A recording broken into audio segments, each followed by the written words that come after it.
Sa kusina ko.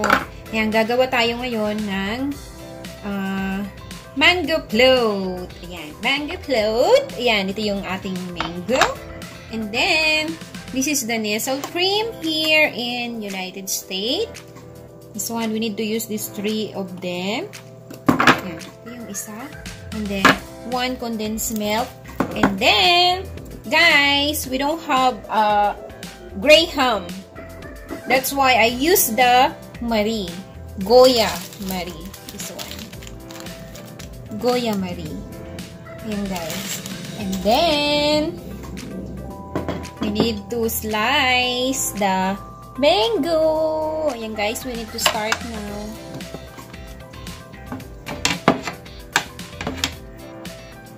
We need to check if good the mango.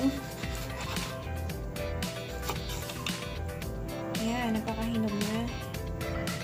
Mango float. This is the mango float, guys. Duh.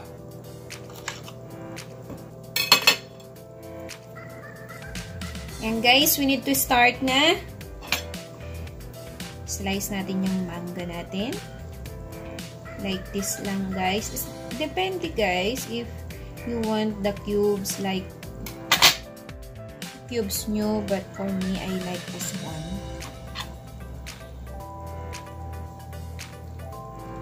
Pwede to, guys, pang negosyo, and then pwede din sa mga handaan, sa bahay.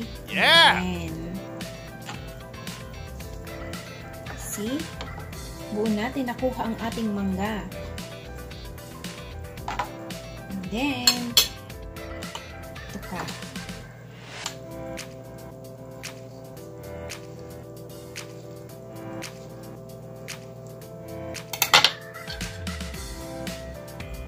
Ganito lang ang pagkuha, guys.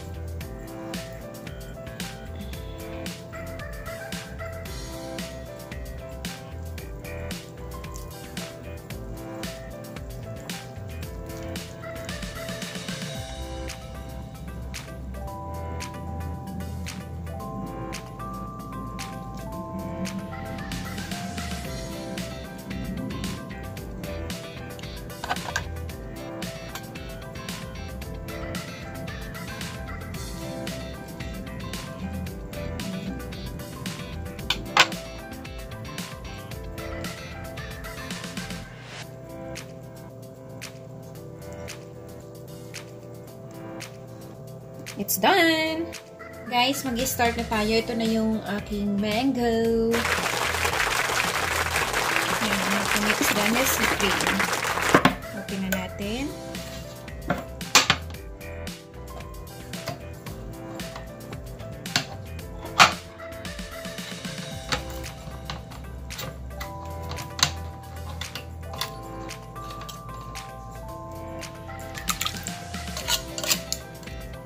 Next na naman.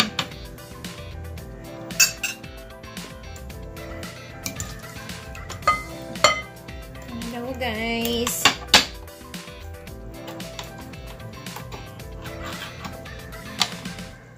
This one.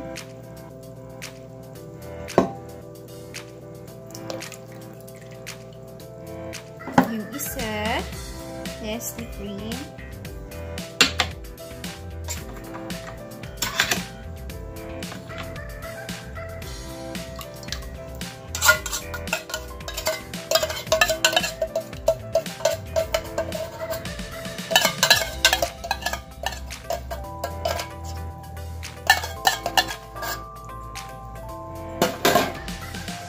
And then, mix lang natin to, guys. And then, lagyan natin ng condensed milk. Ayan. Ito yung condensed milk natin. Ayan.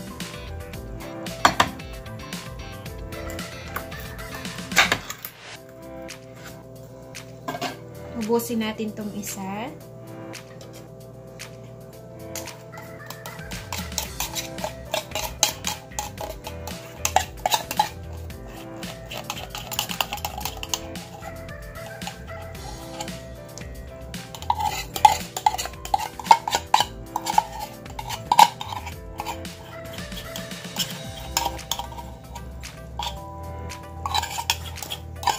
Din natin guys para hindi isa meron pa sa loob.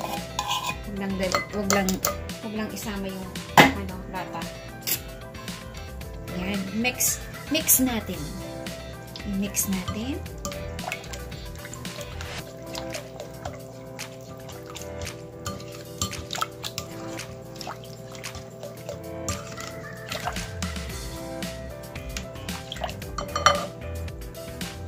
Mix natin guys. Ito na.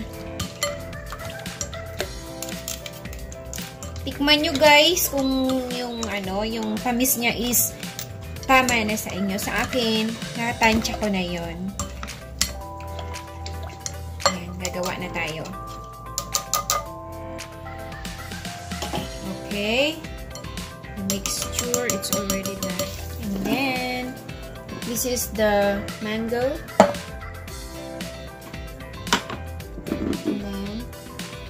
The Marie. Yan. Wala kasi ako guys, wala akong Graham, kaya ginamit ko Marie. Ayan. Guys, mag-start na tayo guys. Ayan. Ito guys, hindi ko na siya babasain ng milk or something kasi mas masarap yung medyo crunching konti. Alam mo yon, yung hindi masyadong basang-basa. Kaya mas maganda yung lalagyan lang natin dito ng filling ito. Yung pinaka-mixture natin na crema, yung Nestle cream, and then condensed milk. Mag-start na tayo guys. Ganito lang gagawin natin. Lagyan natin dito.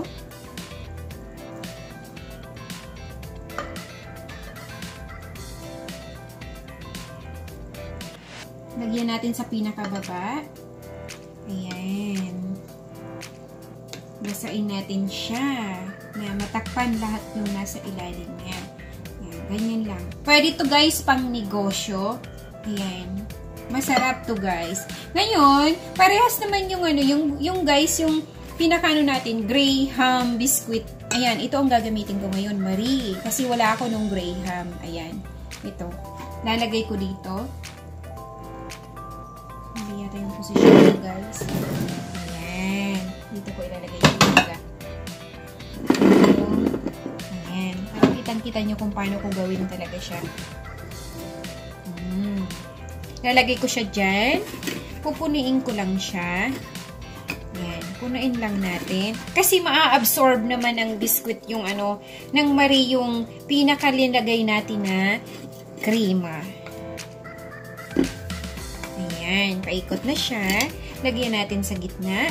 And then, magpiraso tayo ng maliliit na magkakasya dyan. Ayan.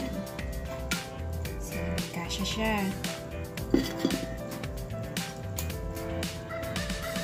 Diskarte lang, guys. Ayan.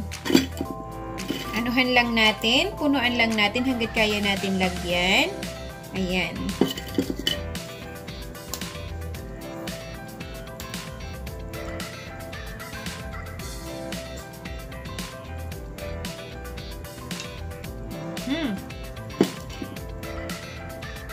See? Naporma na siya, guys. Ayan. Konti pa. Depende, guys, sa inyo. Kung gusto nyo talagang Graham. Mas okay naman yung Graham. Okay naman siya. Hindi ko naman sinabing hindi, Ngayon, lalagyan ulit natin. Ngayon, ang gagawin natin, guys, lalagyan natin to ulit sa ibabaw niya ng crema. Ayan. Ipapantayin natin para malagyan siya ng ng mango. Ayan, lagyan natin ng mangga.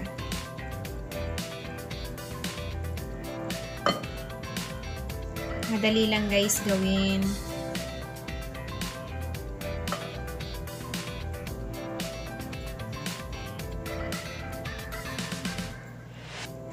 Ayan, dahil dyan guys, malinis ang kamay ko.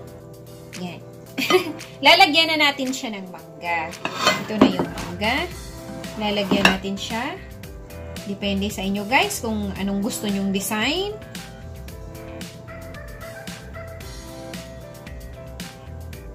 Kung gusto nyo bang maraming-marami. Depende sa inyo.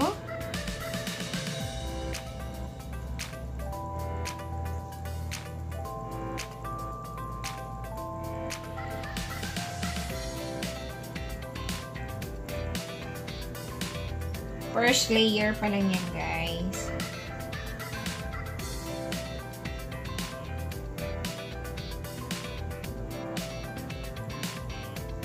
Ganyan-ganyan na din natin.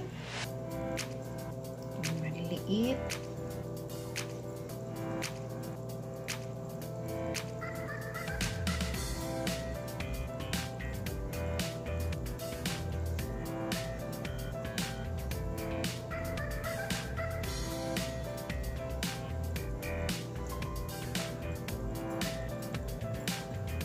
Ngayon, done na tayo sa first layer. Lalagyan na naman natin to.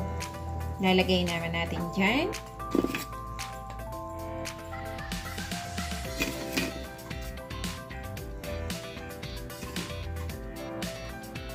Punuin lang natin.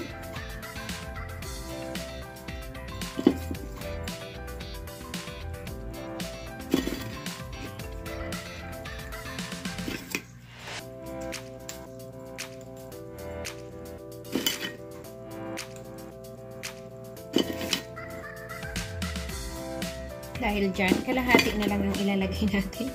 Kasi hindi na siya magkasya. Ayan, guys. Kasakto. Diba? Ngayon, push-push natin ng konti. Ayan, guys.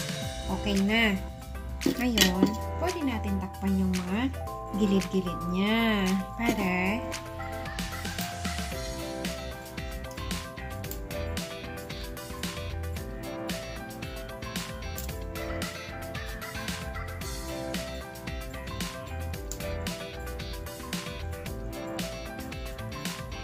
ayan. Ngayon, lalagyan naman natin ng krema. Again.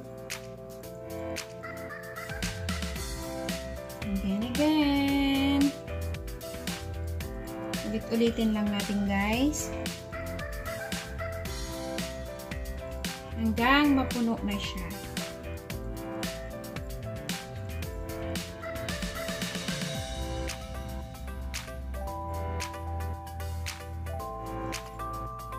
And then, put everything loose.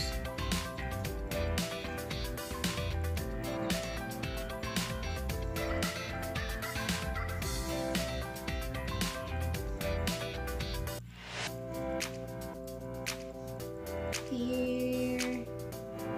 Okay. Okay. Yan, guys.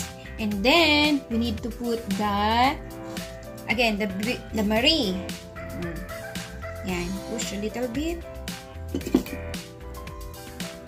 Yan. And this one. Yan, guys. Tatapusin na natin to. Ayan, si last layer niya. Lalagyan natin siya ng cream again. Cream natin, guys. And get my cream. Ayan. Lagyan natin siya ng cream. Kasi ito na yung pang-wax.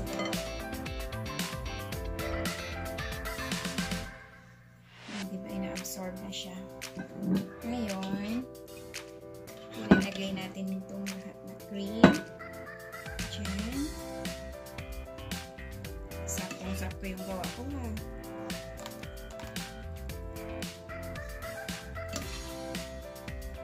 Yan. Depende, guys, sa inyo kung gaano karaming cream.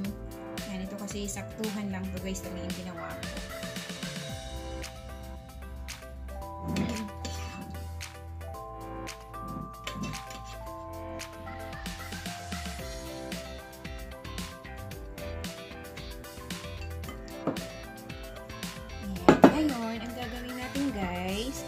ilalagay natin yung mango. Yung mangga niya. Ayan, lalagay natin ganyan. Ganyan. Ganyan lang.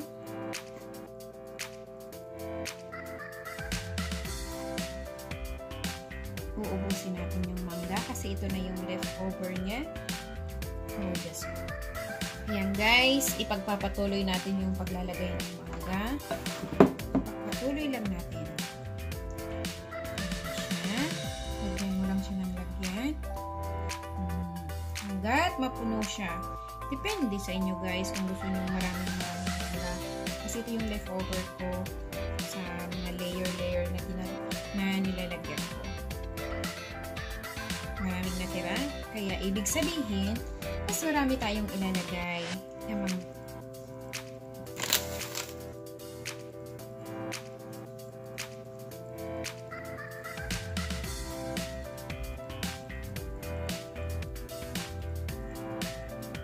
Ayan, dahil dyan guys, tapos na tayo. I-freeze na natin siya. Ilalagay natin siya sa ref. Ayan, para makita natin kung ano na talaga ang kanyang resulta. Ayan. Ayan, nandito na ang ating mango float. Ayan, try natin. Kung okay na ba talaga. Ayan, ito na siya. So yummy, guys. We need to try it.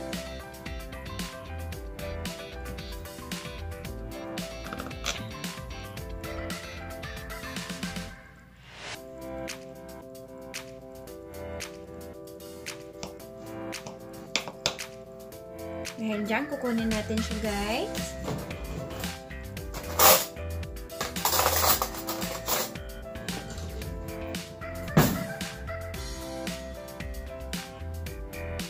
Yahoo! Ay! Ayan, naputol siya. Hindi siya nakati ng maayos. Pero dahil dyan, nalagay ko na siya dito. Ayan, guys! Oh, so yummy! See? Kita nyo? And then, mag-stir ulit tayo ng konti. Baka tayo ulit ng konti. Mapupuha ba talaga natin? Ayos.